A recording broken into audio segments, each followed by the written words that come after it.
ஓம் ஸ்ரீ குருபியோ நமக. ஓம் ஸ்ரீ மகா பெரியவா சரணம். வரும் ஏப்ரல் 14ஆம் தேதி செவ்வாய்க்கிழமை தமிழ் புத்தாண்டு.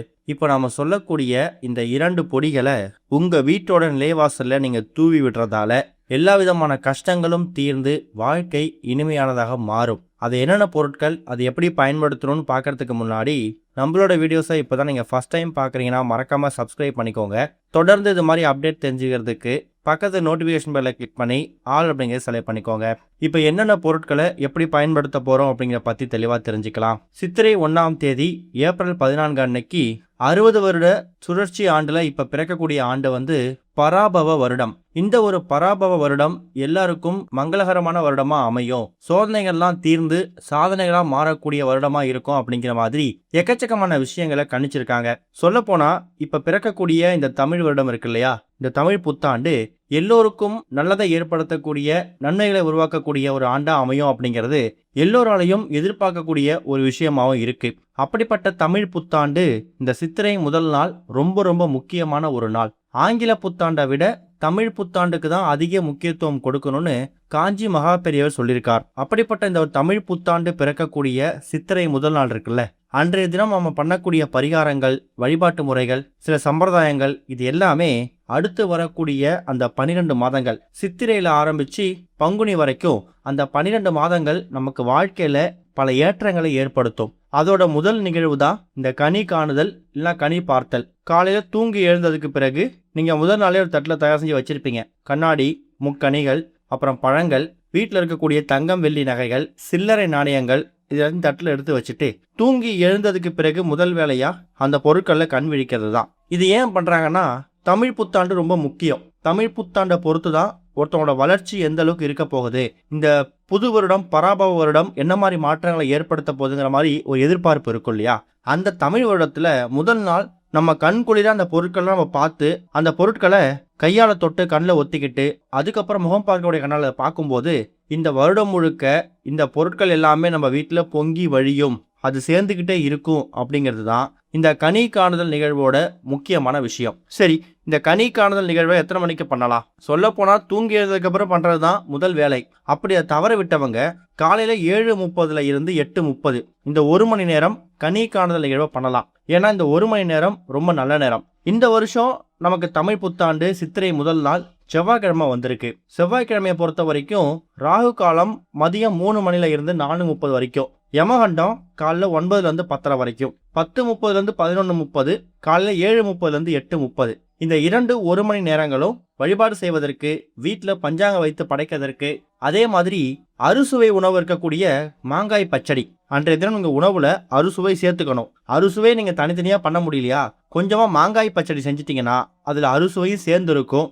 அது உங்க வாழ்க்கையில அறுசுவை மாதிரி எல்லா விஷயங்களையும் கொண்டு வந்து சேர்த்துடும். இதுதான் இந்த வருஷம் வந்திருக்கக்கூடிய தமிழ் புத்தாண்ட ரொம்ப எளிமையா வழிபடுறதுக்கான வழிபாட்டு முறை.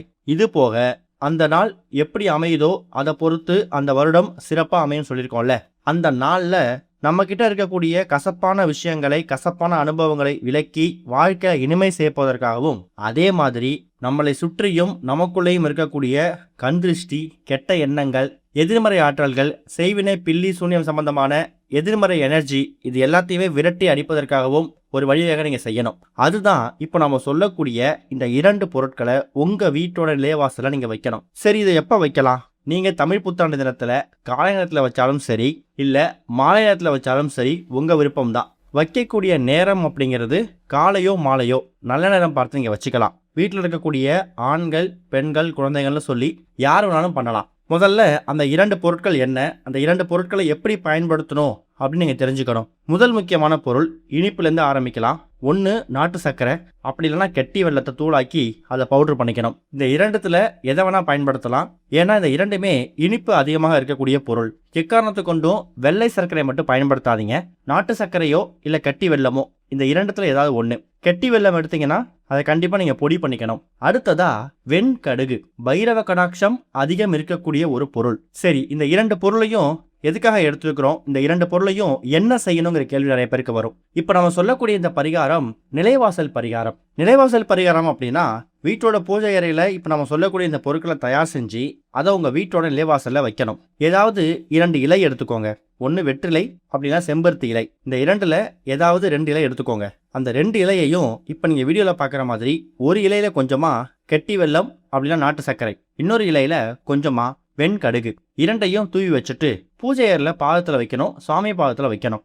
ஆன்மீகத்தில் இந்த வெண்கடுகுக்கு தனி அம்சம் இருக்கு. சொல்ல போனா வெண்கடுகு பைரவரோட கடாட்சம். இது தீய சக்திகள், கண் திருஷ்டி, அப்புறம் எதிர்மறை அதிர்வுகளை வீட்டுக்குள்ள நுழைய விடாம தடுக்கும் ஒரு கவசமா செயல்படும். சொல்ல போனா வீட்டுல இருக்கக்கூடிய கெட்ட சக்திகளை வெளியே துரத்தி அடிக்கக்கூடிய பவரும் இந்த வெண்கடுகுக்கு இருக்கு.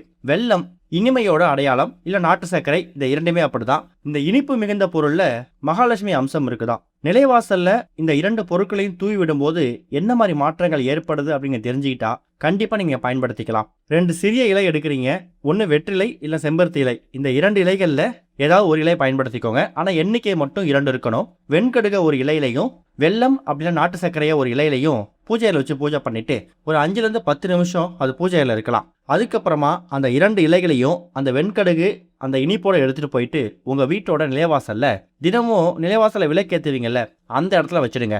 குறைந்தது 1 மணி நேரம், அதிகபட்சம் எவ்வளோ நேரம் வேணா இருக்கலாம். இப்போ காலையில் தமிழ் புத்தாண்டு அன்னைக்கு ஒரு 9:10 மணிக்கு மேலே இதை பண்ணுறீங்கன்னா மாலை நேரம் வரைக்கும் இல்லை இரவு நேரம் வரைக்கும் அது அப்படியே இருக்கட்டும். இல்லை பகல் நேரத்தில் எங்களுக்கு ஓய்வு நேரம் இல்லை, பூஜைகள் பண்ண தான் நேரம் சரியாக இருக்குது, இல்லை வேலைக்கு போயிட்டு நாங்கள் மாலை நேரத்தில் வந்து பூஜை பண்ணுவோம், காலை நேரத்தில் டைம் இல்லை அப்படிங்கிறவங்க மாலை நேரத்தில் பூஜையெல்லாம் முடிச்சுட்டு பூஜையில் வச்சு பூஜை பண்ணி அதுக்கப்புறம் இந்த 2 பொருட்களையும் இலையோடு எடுத்துகிட்டு போய் நிலைவாசலை வச்சுடுங்க. குறைந்தது 1 மணி நேரம் இருந்தால் கூட போதும். அதுக்கப்புறமா இரவு தூங்க போகிறதுக்கு முன்னாடி அந்த 2 பொருட்களையும் நீங்கள் நிலைவாசல் அப்படியே வச்சு தூங்க போயிடுங்க. அதை எங்கள் வீட்டுக்குள்ளே எடுத்துகிட்டு வர வேணாம். மறுநாள், அதாவது தமிழ் புத்தாண்டுக்கு மறுநாள் புதன்கிழமை அந்த வெண்கடுகை எடுத்து வீட்டில் இருக்கக்கூடிய எல்லா நபர்களையும் திருஷ்டி சுத்துற மாதிரி வீட்டுக்கு வெளில சுற்றிட்டு அப்படியே எடுத்துகிட்டு போய் தெருமுனையில் போட்டு வந்துடுங்க.